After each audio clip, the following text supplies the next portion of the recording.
예배함이 기쁨입니다. 예배하는 기쁨입니다. 네, 우리 함께 예배하게 돼서 너무나도 기쁘고 또 감사합니다. 어, 요즘에 이제 제가 아무래도 저는 종교인이다 보니까 다양한 종교에 관련된 소식을 듣는데 천주교회에서 가톨릭 교회죠. 가톨릭 교회에서 크라잉 베이비 미사라는 걸 드린대요.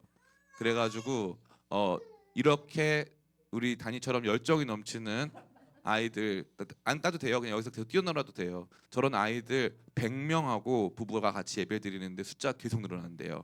그래서 신부님이 뭐 강론을 하든 말든 애들은 또 자기만의 세계가 있으니까 각자 막 뛰어놀고 막 그러는데 그 미사가 아주 크게 부흥한다는 얘기 들었는데 우리 교회에도 크라잉 베이비 예배가 있었으면 좋겠습니다. 아멘. 아멘. 예, 그래서 이게 우리한테 익숙한 일이 돼야 돼요. 익숙한 일이. 저도 지금 기억이 나는 게 제가 그 6살 때, 7살 때 저희 어머니가 저 데리고 여의도 광장에서 예배를 드린 적이 있어요. 여의도 광장에 가가지고 거기서 이제 예배 드리면은 그냥 거기서 모기 물리면서 자는 거예요. 그러면 어머님 밤새 기도하시고 그게 참 저한테는 지금까지 한 굉장히 많은 시간이 지났음에도 불구하고 지금까지 저한테 큰 추억이에요. 그래서 우리 아이들 우리가 조금 이렇게 애들이 좀 정신 없어 보이고 하지만 물론 당연히 그렇죠. 방금 저는 제 사역 역사상 가장 큰 시험을 당했어요. 그래서 말씀 막 못 읽게 하고 막 이러니까 이런 공격도 있구나 막 이러면서 어, 했는데 전혀 저는 아무렇지 않아요. 그래서 또 한번 또 한번 왔는데 제가 이겨내면 되는 거예요. 자 누가 이기나 보자. 제가 이기면 되는 거예요. 상관없습니다. 그래서 우리 안에 우리 아이들에게도 또 이렇게 같이 예배하는 우리에게도 있어서 아이들이 우리에게 있어서 방해가 아니라 어, 상당히 얼마나 좋아요. 설교 시간에 조시는 분도 한 명도 없고 다 긴장하고 굉장히 좋은 효과를 주고 있어요. 그래서 정말로 언젠가부터 아이들이 가만히 있고 막 이렇게 하는 게 아니라 편하게 예배하고 떠들고 울기도 하고 할 수 있는 그런 예배 현장이 되었으면 좋겠습니다. 우리 교회는 마음만 먹으면 돼요. 마음만 먹으면 됩니다. 우리 금요기도회가 됐건 뭐 주일 예배가 됐건 마음만 먹으면 되니까 여러분 두려워하지 마시고 괜찮습니다. 얘가 저를 좋아한다는 뜻이니까 그냥 두시면 돼요. 우리 같이 오늘 읽은 말씀 중에 특별히 또 이러면 무슨 역사가 있냐면은 설교 시간이 짧아져요. 길게 할 수가 없습니다. 그래서 또 단위가 여러분에게 좀 귀한 유익을 주고 있는 줄을 믿습니다. 우리 오늘 말씀 중에 우리 10절부터 14절까지 말씀 이 말씀 같이 읽겠습니다. 10절부터 14절 같이 한번 읽어보겠습니다. 시작. 금 곧 많은 순금보다 더 사모할 것이며 꿀과 송이꿀보다 더 달도다. 또 주의 종이 이것을 경고로 받고 이것을 지킴으로 상이 크니이다. 자기 허물을 능히 깨달을 자 누구리요 나를 숨은 허물에서 벗어나게 하소서. 또 주의 종에게 고의로 죄를 짓지 말게 하사 그 죄가 나를 주장하지 못하게 하소서. 그리하면 내가 정직하여 큰 죄가에서 벗어나겠나이다. 나의 반석이시오 나의 구속자이신 여호와여 내 입의 말과 마음의 묵상이 주님 앞에 연락되기를 원하나이다. 아멘. 저와 여러분이 읽은 이 시편 19편은 놀랍게도 시편 중에서 성경 말씀, 하나님 말씀을 찬양하고 그 말씀의 가치를 깊이 있게 드러내는 세 편의 시편 중에 하나입니다. 참 놀랍게도 시편은 편집된 거잖아요. 이 편집이 뭐냐면 시편이 150개만 있었겠습니까? 더 있었겠습니까? 더 있었죠. 그 중에 이제 150개를 선별했고 순서도 어느 것을 1번으로 할지, 어느 것을 150번으로 할지를 정한 거란 말이에요. 그죠? 그러니까 시편은 구성되고 편집된 내용이라는 거예요. 나쁜 뜻이 아니라 하나님 말씀이지만 정리한 거예요. 누가 이걸 1편으로 누가 할지. 그런데 시편에는 딱 세 개의 하나님 말씀만 찬양하기로 결단한 노래가 있어요. 그 노래가 신기하게 몇 편이냐면은 1편. 그래가지고 복이 있는 자는 여호와의 말씀을 주야로 묵상한다. 해가지고 시편 1편. 그 다음에 오늘 읽은 시편 19편. 그 다음 마지막 하나가 어딜까요? 네. 시편 119편이에요. 그래서 119편. 근데 더 재밌는 건 뭐냐면 우리는 숫자가 있잖아요. 우리가 쓰는 숫자는 무슨 숫자라 그래요? 그렇죠. 아라비아에서 왔나요? 음, 아라비아 사람처럼 생겼어요. 어, 아랍상이에요. 저는 두부상, 아랍상, 흑두부. 그래서 아랍상인데 우리 많이 웃으시네요. 감사합니다. 근데 이 히브리어에는 아라비아 숫자를 안 씁니다. 아라비아 숫자는 그냥 숫자잖아요. 그냥 수를 나타내는 거잖아요. 히브리어는 알파벳으로 숫자를 써요. 그래서 기억이 1이고 니은이 2고 이런 식인 거예요. 그래서 또 재밌게도 히브리어는 모음이 없어요. 그래서 자음으로만 단어가 구성이 가능합니다. 그래서 게마트리아라고 하는데 이거를 그래서 1이라고 하면은 알렙이라고 돼 있죠. 그래가지고 이 게마트리아마다 의미가 있어요. 그래서 1, 19, 119 이거는 다 깊은 의미가 담겨 있는 거예요. 너무나 신기한 거죠. 그 중에 우리가 읽게 된 시편 19편. 이 시편 19편은 앞서 말씀드린 바와 같이 하나님 말씀을 읽은 신자가 하나님 말씀을 읽은 성도가 어떤 반응이 일어나는가를 보여주는 시편이라고 할 수 있어요. 이 말씀이 참 너무 놀랍게도 처음에는 일반 계시에서 시작을 합니다. 우리 1절부터 6절까지죠. 같이 한번 읽어보겠습니다. 시작. 하늘이 하나님의 영광을 선포하고 궁창이 그의 손으로 하신 일을 나타내는도다. 날은 날에게 말하고 밤은 밤에게 지식을 전하니 언어도 없고 말씀도 없고 들리는 소리도 없으나 그의 소리가 온 땅에 통하고 그의 말씀이 세상 끝까지 이르도다. 하나님이 해를 위하여 하늘에 장막을 베푸셨도다. 해는 그의 신방에서 나오는 신랑과 같고 그의 길 달리기를 기뻐하는 장사 같아서 하늘 이 끝에서 나와서 하늘 저 끝까지 운행하며 그의 열기에서 피할 자가 없도다. 아멘. 이 말씀에 보니까 이 사람이 자연을 보고 너무 신기한 거예요. 뭐가 신기할까요? 보니까 이 낮이 있고 밤이 있는데 갑자기 낮이 있다가 밤이 있는데 어저께 일어났던 일들하고 연속적으로 다음 일이 또 벌어지고 계속 일정한 것들이 패턴이 돌아가고 또 자연 만물의 변화 속에 계절이 바뀌고 가만히 있는 날씨가 조금만 따뜻해지니까 이제 식물이 자라나기 시작하는 거죠. 요즘에는 이제 우리가 기후 온난화로 말미암아서 조금 이렇게 느낄 수는 없지만 예전에는 딱 이 입추 지나면 조금 바로 시원해졌거든요. 신기하게 바로 시원해졌어요. 그리고 우리도 제가 이제 요즘에 너무 날씨 더워가지고 자세히 보고 있는데 다음 주부터 오늘 최고 온도가 27도, 28도 그렇더라고요. 근데 다음 주부터 최고 온도가 바로 20도로 떨어져요. 신기한 거죠. 그런 일들이 벌어지는데 마치 이거 누가 명령하는 것 같다 이거예요. 들리는 소리는 없는데 지금 돌아가고 있는 이 자연 만물의 변화가 너무 일사불란하고 질서 있게 잘 움직이는 것 같다는 거죠. 그래서 그 안에서 질서, 말씀을 발견한 거예요. 그래서 재밌는 게 3절과 4절인데 언어도 없고 말씀도 없으며 들리는 소리도 없으나 그의 소리가 온 땅에 통하고 그의 말씀이 세상 끝까지 이르도다라고 되어 있는 거예요. 하나님께서 창조하신 이 창조 가운데 이 하나님의 말씀의 질서가 세상을 붙들고 있더라라는 거죠. 그 가운데 그가 주목하는 내용은 바로 태양이에요. 5절입니다. 제가 읽어드릴게요. 해는 그 신방에서 나오는 신랑과 같고 그의 길을 달리기를 기뻐하는 장사 같아서 하늘 이 끝에서 나와서 하늘 저 끝까지 운행하며 그의 열기에서 피할 자가 없도다.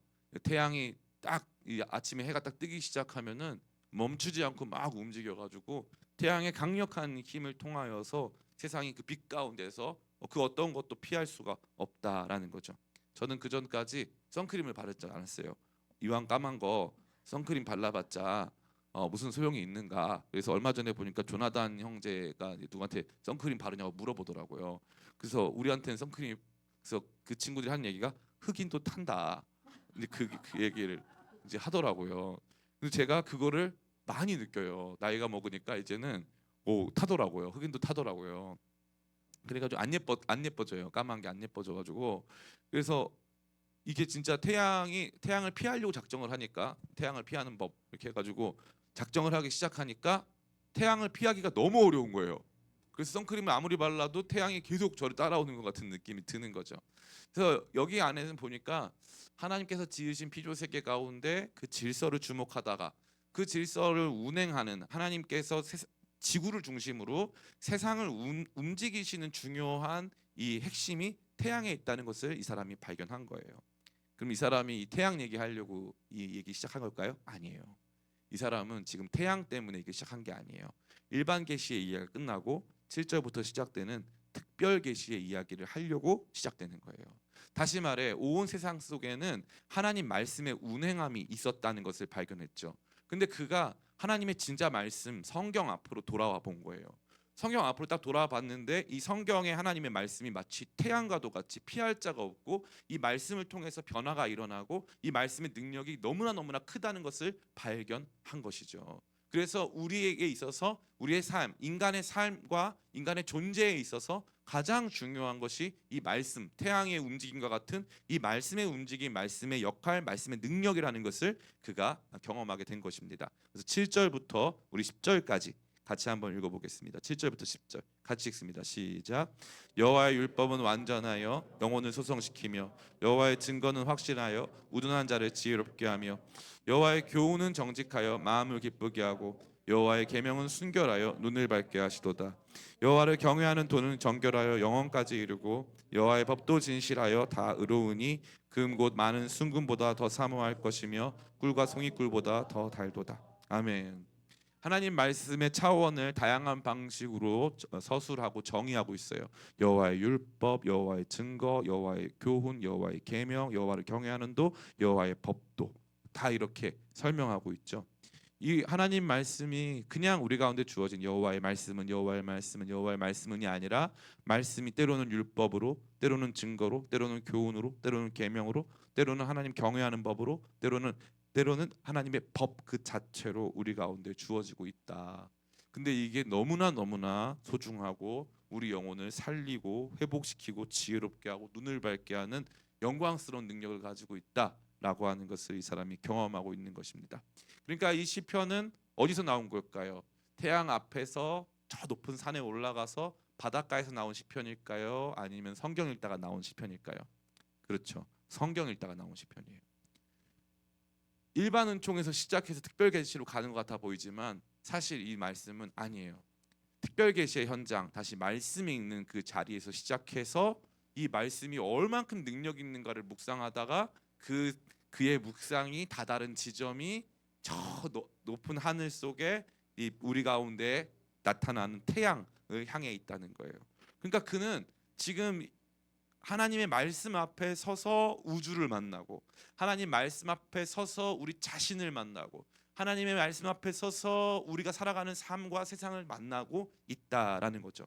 그러니까 말씀 앞에 선다는 것은 이와 같이 위대한 일이 아닐 수 없는 거예요. 하나님 말씀이 능력인 줄 믿습니다. 이 설교보다 더 중요한 건 여러분이 성경을 읽는 거예요. 성경을 읽는 거. 제가 어저께도 그 초원 비저너리스라고 하는 이 초원이라고 하는 성경 앱이 있어요. 여기에는 AI 성경 AI에게 질문하는 거, 그 다음에 큐티, 그 다음에 성경 읽기, 그 다음에 교회 소개하는 그러한 것으로 구성되어 있는 아마도 지금 가장 핫한 이제 어플리케이션일 거예요. 근데 초원에서 이제 하는 초원 비저너리스라고 CEO들 또 전문인들 청년들 리더들이 모여가지고 같이 예배하는 거거든요. 근데 거기 어저께 제가 거기 지도 목사예요. 그래서 거기서 가서 이제 예배를 드리는데 처음에 두 번째 오프라인 예배를 드린 거예요. 첫 번째 예배 때는 20명 정도 왔어요. 근데 어저께는 50명이 넘었어요. 시간이 갈수록 기하급수적으로 사람들이 늘어나고 있어요. 그럼 그 친구들이 다 뭐 하는 사람들이냐? 엄청난 사람들이에요. 우리가 이름 대면 알만한 스타트업 이런 거 다 만들고 거기서 종사하고 하는 아무나 집어서 딱 부르면은 뭐 아주 잘 나가는 테크 기업에서 중요한 역할을 감당하는 사람들, 언제든 창업을 준비하고 있고 세상을 변화시킬 준비가 되어 있는 사람들이 거기 다 모여 있더라고요. 그 친구들이 왜 모였냐? 말씀 때문에 모인 거예요. 말씀, 성경 말씀 때문에. 그러면 그 친구들 교회도 다 달라요. 교회도 다 다르고 신앙 색깔도 다 달라요. 그 친구들을 다 규합하는 딱 한 가지 뭐냐면 그 초원 앱이라고 하는 성경 중심으로 사람들이 모이기 시작한 거예요. 그래서 제가 그때 그걸 깨달은 거예요. 이제 교회가 이 경계를 넘어서기 시작했다. 단순히 내가 다니고 있는 지역 교회가 아니라 내가 가지고 있는 신앙적 관심이 다다르는 모든 영역을 향해서 교회는 확장되고 있고 그 가운데 사람들이 모여들고 있는데 그 모임의 중심에 바로 이 성경이 있다라는 거예요. 성경을 읽고 그 원리를 발견하고 성경을 읽고 그 능력을 경험한 사람들이 모이고 있고 그 사람들이 사업 영역을 확대하고 그 사람들 안에서 이 성경 말씀의 능력이 간증되고 증거되고 있다는 것을 제가 경험하게 된 것입니다. 어저께도 말씀을 나누고 왔는데 말씀에 대한 반응이 완전히 달라요. 왜냐하면 이 사람들은 이 말씀으로 회사를 만들고 직원들 월급을 주는 사람들이잖아요. 그러니까 이 사람들은 딱 말씀 듣고 나면은 그걸 가지고 어떻게 우리 회사에 적용할 수 있을까? 어떻게 하면은 그게 이 땅에 구현될 수 있을까를 막 고민을 하는 거예요. 그러니까 끝나고 나서 저한테 오는 피드백이 너무나 대단하고 장난이 아니에요. 목사님 그 말씀 들으니까 이번에 우리 회사가 이렇게 바뀌었으면 좋겠습니다. 그러면 제가 이걸 이렇게 정책에 반영해가지고 어저께 설교 제목이 맡기심이었어요. 하나님께서 낮은 태양에게 맡기시고 밤은 달에게 맡겼다. 하나님은 하나님의 창조는요 그냥 하나님이 계속 일하기 위한 하나님의 자영업 현장이 아니에요. 하나님의 창조는 하나님의 스타트업이고 하나님의 스타트업이 뭐냐면은 하나님께서 플랫폼을 구성하시고 플랫폼에 각 플레이어들을 입장시키신 다음에 각 플레이어들이 거기 안에서 시스템 안에서 일하도록 하시는 거예요. 그런데 재밌게도 뭐냐면 해도 빛을 내고 달도 빛을 내는데 해는 에너지를 태워서 빛을 내는데 달은 그저 비추어서 반사시켜서 빛을 내요. 빛을 내는 방식이 다 달라요. 참 재밌어요. 그 하나님께서 어쨌건 빛을 발광체라고 하는데 광명체.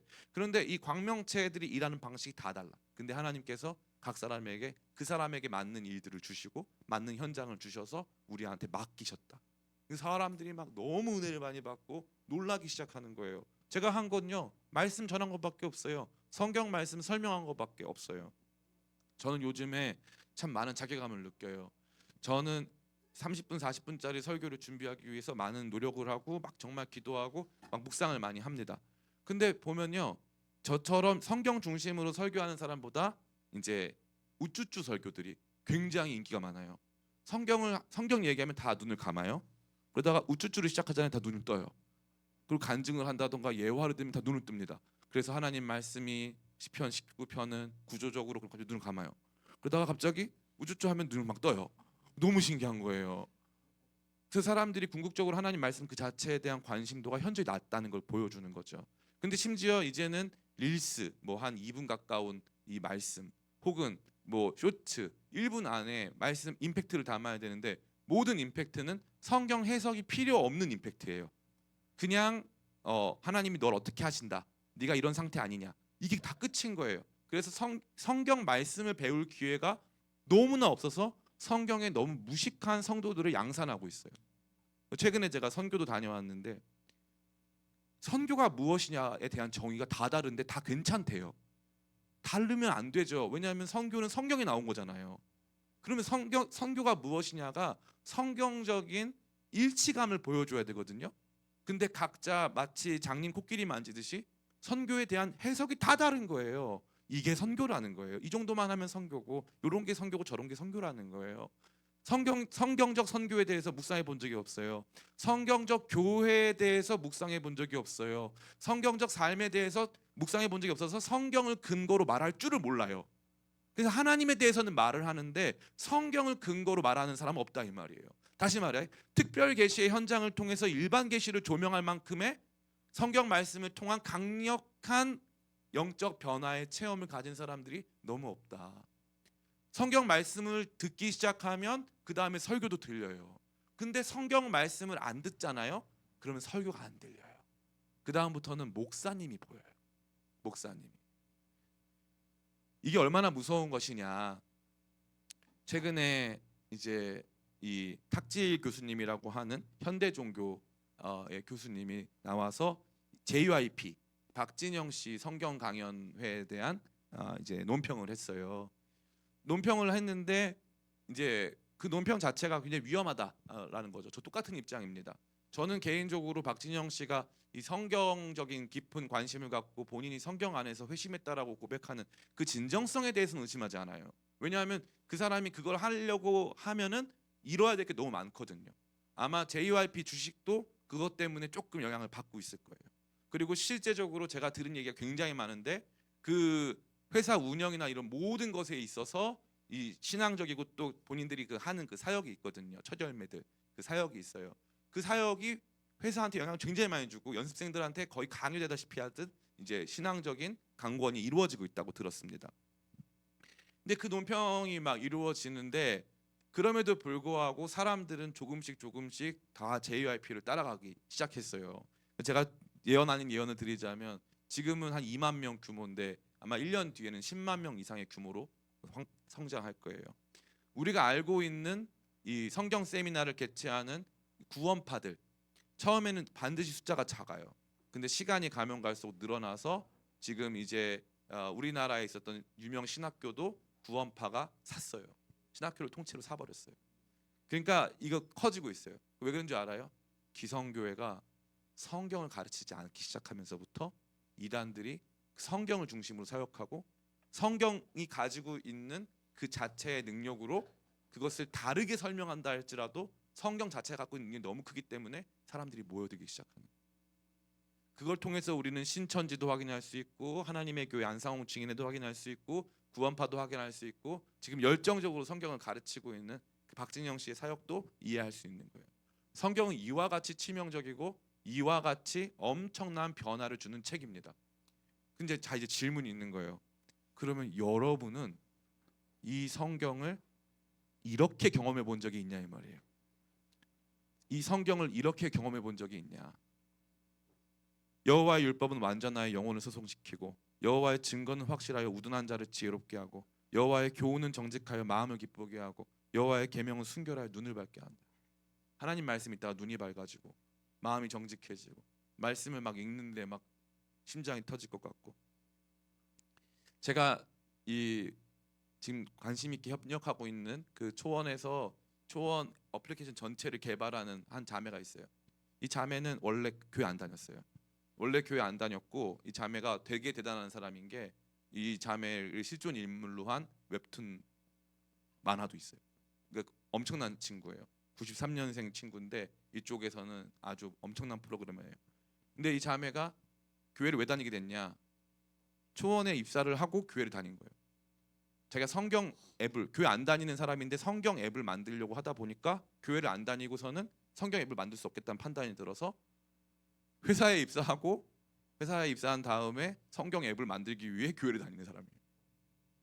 이 친구가 이제 2년 넘게 이 회사 다녔죠. 어저께 만나서 제가 물어봤어요. 본인이 지금 제일 관심 있는 게 뭐냐? 그랬더니 성경이다.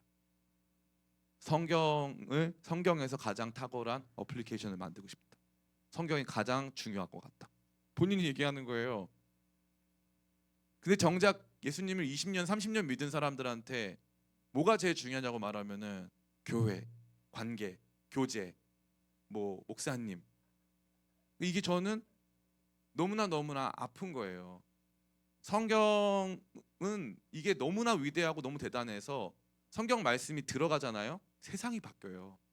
종교 개혁이 그래서 일어난 거예요.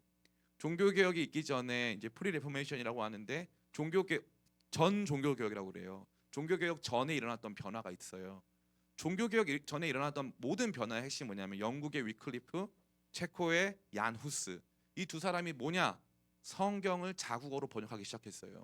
성경이 읽혀지기 시작하니까 뭐야 천주교 잘못됐잖아.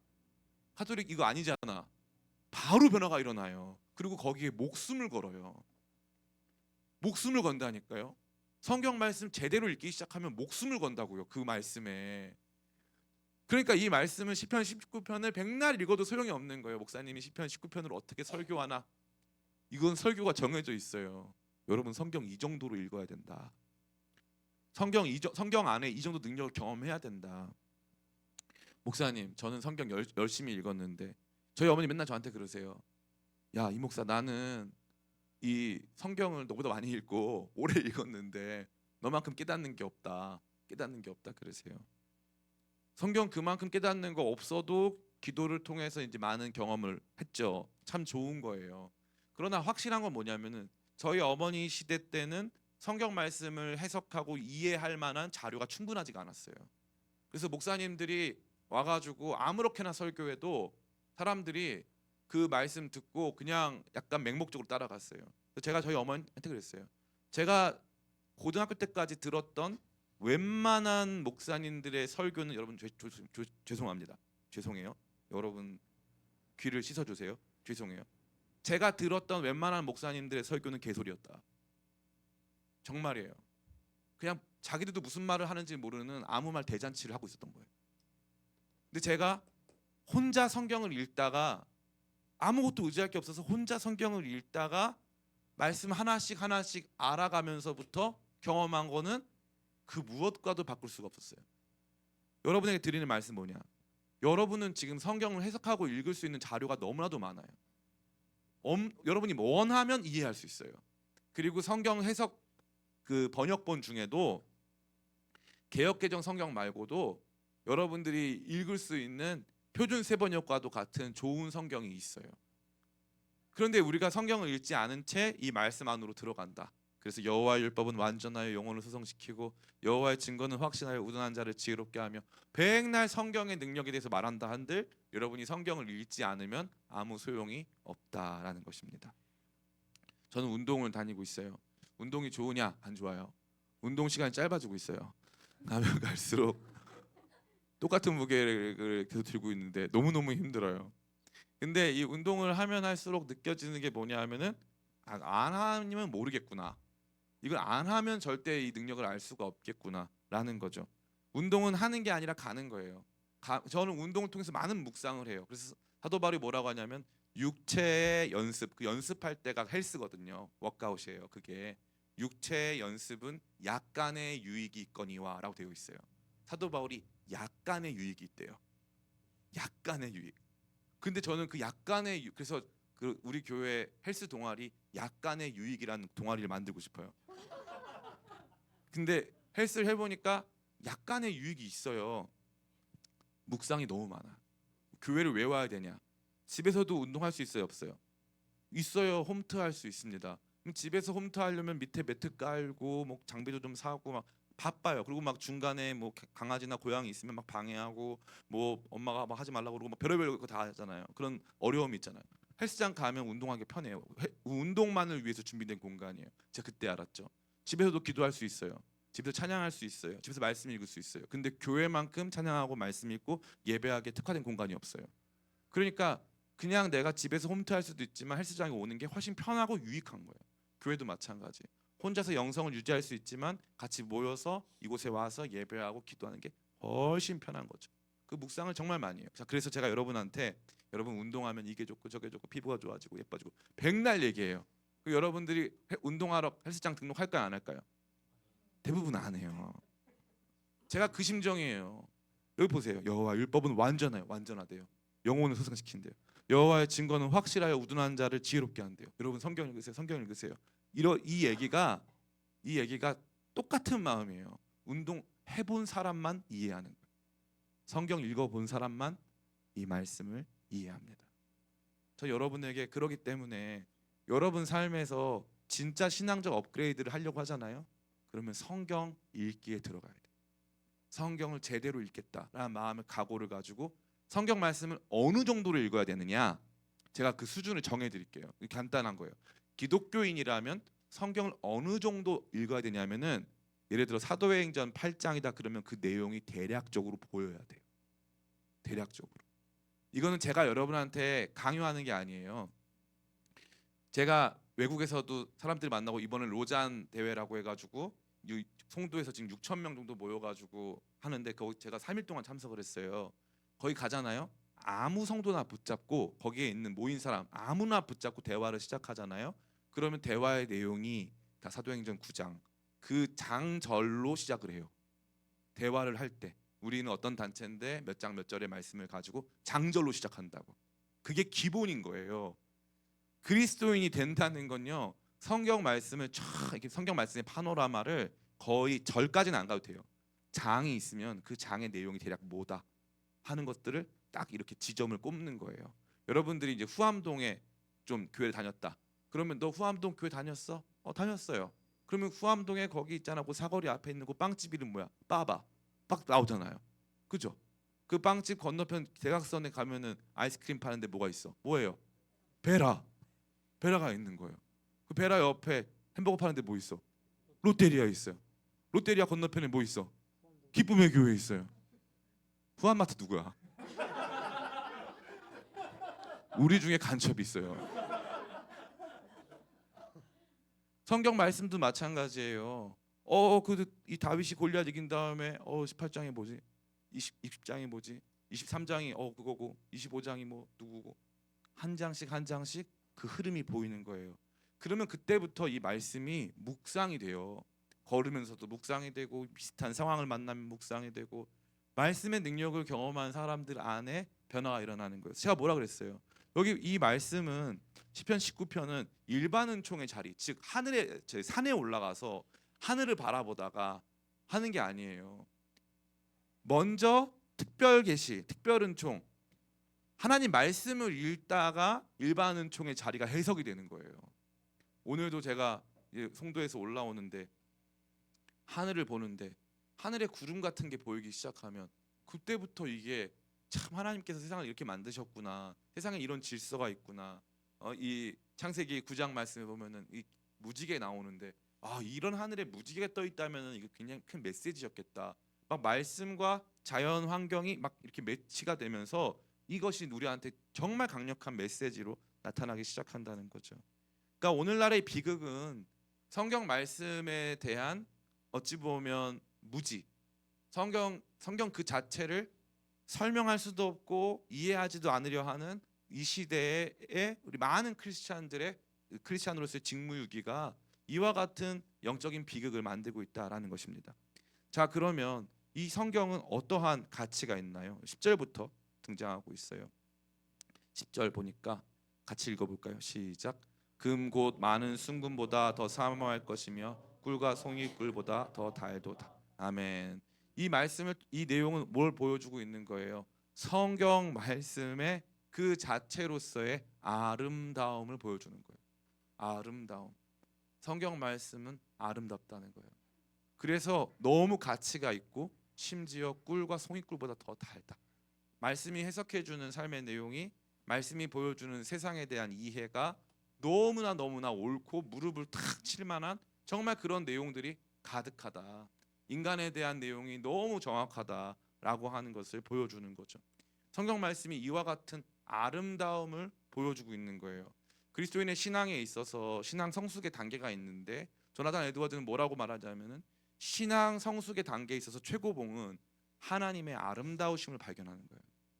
그래서 하나님이 너무 아름답다, 우리 하나님 너무 근사하시다, 말씀이 너무 영광스럽고 말씀이 너무 아름답다 라고 하는 데까지 이르지 못한다면 어찌 보면 우리의 신앙이 굉장히 율법적이고 굉장히 종교적인 것에 머무를 수밖에 없다는 거죠. 하나님 말씀이 금 곧 많은 순금보다 더 사모할 것이고 꿀과 송이꿀보다 더 달다, 이거 너무 멋지다라는 것을 발견하는 것입니다. 두 번째, 같이 11절 읽어볼까요? 시작. 또 주의 종이 이것으로 경고를 받고 이것을 지킴으로 상이 크니이다. 아멘. 첫 번째가 말씀의 아름다움이었다면 두 번째는 계명으로서의 말씀, 즉 삶을 지키는 것으로서의 말씀을 보여주고 있어요. 말씀을 읽었더니 내 삶의 바운더리가 쳐지는 거예요. 일로 가면 안 되겠구나, 이러면 안 되겠구나, 이건 옳지 않은 거구나 라고 하는 경고를 받고, 이 말씀을 지켰기 때문에 내 안에서 주어진 은혜가 얼마나 큰가라는 것들을 발견하게 된다는 거예요. 12번, 자 12절 같이 한번 또 읽어볼까요? 시작. 자기 허물을 능히 깨달을 자 누구리요? 나를 숨은 허물에서 벗어나게 하소서. 아멘. 그래서 이 마지막 세 번째는 죄에 대한 깨달음이 있다는 거예요. 말씀 읽을 때. 근데 재미있는 표현이 뭐예요? 숨은 허물. 여러분 다 괜찮은 사람 같죠? 여러분 다 아무 문제 없는 멀쩡한 사람 같죠? 근데 말씀이 뭐라고 하는 거예요? 말씀을 읽으면 숨은 허물이 보인다는 거예요. 숨은 허물. 여러분 숨은 허물 보고 싶어요? 안 보고 싶어요? 우리 대환 형제 보고 싶습니까? 안 보고 싶습니까? 안 보고 싶죠. 숨은 허물 안 보고 싶어요. 숨은 허물 보고 싶은 사람이 아무도 없어요. 그런데 이 사람이 경험한 건 뭐냐? 말씀을 읽는 가운데서 자기 숨은 허물이 다 드러난다는 거예요. 나의 연약함, 나의 죄됨, 이것이 다 드러난다는 거예요. 그래서 말씀은 자기 허물을 깨닫게 한다는 거죠. 1번, 말씀은 그 자체로 아름답다. 삶과 세상을 이해하는 가장 아름답고 찬란한 것이다. 두 번째, 말씀은 계명이다. 우리가 지켜야 할 삶, 우리가 걸어가야 될 삶의 모습을 보여주고 있다. 세 번째, 말씀은 깨달음이다. 우리가 어떠한 존재인가, 우리의 죄됨을 보여주고 있다라는 것을 이 말씀은 말하고 있는 거예요. 그리고 나서 너무 놀랍게 이 사람이 마지막으로 기도를 하죠. 14절 같이 읽습니다. 시작. 나의 반석이시오 나의 구속자이신 여호와여, 내 입의 말과 마음의 묵상이 주님 앞에 연락되기를 원하나. 아멘. 말씀은 이제 이 말씀을 읽은 말씀의 사람으로 하여금 말씀의 사람을 기도의 사람으로 바꾸고 있어요. 그래서 앞에 보면은 다 여호와의 입에서 나온 말씀인데 이제는 14절에 내 입의 말과 마음의 묵상이라고 말하고 있어요. 하나님 말씀이 내 안에 들어와서 이제 내 입의 말과 마음의 묵상으로 업그레이드되고 변화되는 것을 경험하는 거죠. 그래서 말씀 제대로 읽은 사람들은 그 말씀을 가지고 기도하는 거예요. 말씀의 내용이 내 안에서 리플렉션, 다시 반사되기 시작하는 거예요. 다시 그 말씀의 내용이 내 안에서 되뇌어지기 시작하는 것입니다. 사랑하는 우리 기쁨의 교회 청년 성도님들, 또 우리 성도님들, 저는 여러분들이 우리 교회가 가지고 있는 유익, 우리 교회를 다녀야 할 이유, 그것이 저는 여러분들이 성경 말씀을 더 가깝게 할 수 있는 것이 되기를 간절히 축복합니다. 우리 교회 청년들이 많이 모이니까, 내가 있는 교회니까, 그냥 편하니까, 좋으니까. 예전에 어떤 청년이 그러더라고요. 저한테 기쁨의 교회 왜 다니냐고 물어봤거든요. 물어봤는데 여기는 강요하는 게 없어서 다닌다고 하더라고요. 강요하는 게 없어서. 그래서 강요를 해야겠구나 라는 생각을 해봤어요. 강요하는 게 없어서 다니는 교회, 그러면은 강요하게 되면 다닐 이유가 없어지는 교회잖아요. 강요도 당연히 안 하겠지만 스스로가 자기 자신에게 뭔가를 요구할 만큼의 영적인 성숙을 경험하기 위해서는 목사의 말로 강요받으면 안 돼요. 지성인이 된다는 건요, 성경을 읽는다는 거예요. 성경을 읽지 않은 지성인은 없습니다. 없어요. 성경을 읽는 수준을 넘어서서 성경 안에서 특정한 입장을 취하고 성경이 보여주고 있는 위대한 메시지를 자기화시키고 그것들을 가지고 논의의 기초로 삼을 수 있는 수준이 돼야 되는 거예요. 크리스찬들에게 그것은 의무입니다. 예전에 가방끈이 짧고 진짜 이 지성적인 교육을 충분히 받지 못했던 세대에게는 얼마든지 핑계가 될 수 있어요. 글도 못 읽는 성도님들이 많았잖아요. 주님 사랑하는 마음 하나로만 갈 수 있단 말이에요. 근데 지금 우리 청년들은 우리가 받은 교육의 수준과 우리가 살고 있는 삶에서 우리가 지식 정보를 이용하고 있는 레벨을 생각해 본다면 성경 말씀을 제대로 이해하고자 하지 않는 것은 그 자체로 직무유기고 하나님 말씀 무시하는 거예요. 이것을 우리의 논의의 기초, 사역의 기초, 삶의 기초로 삼으며 이 내용을 가지고 서로 논박해야 되거든요. 근데 그것들을 전혀 하지를 못하는 거예요. 왜냐하면 성경을 성경 자체로 읽어본 적이 없으니까 할 말이 없는 거예요. 여러분, 제가 단언컨대 여러분들이 딱 작정하고 성경 일독하겠다 마음 먹고 일주일 안에 성경 일독 딱 하잖아요.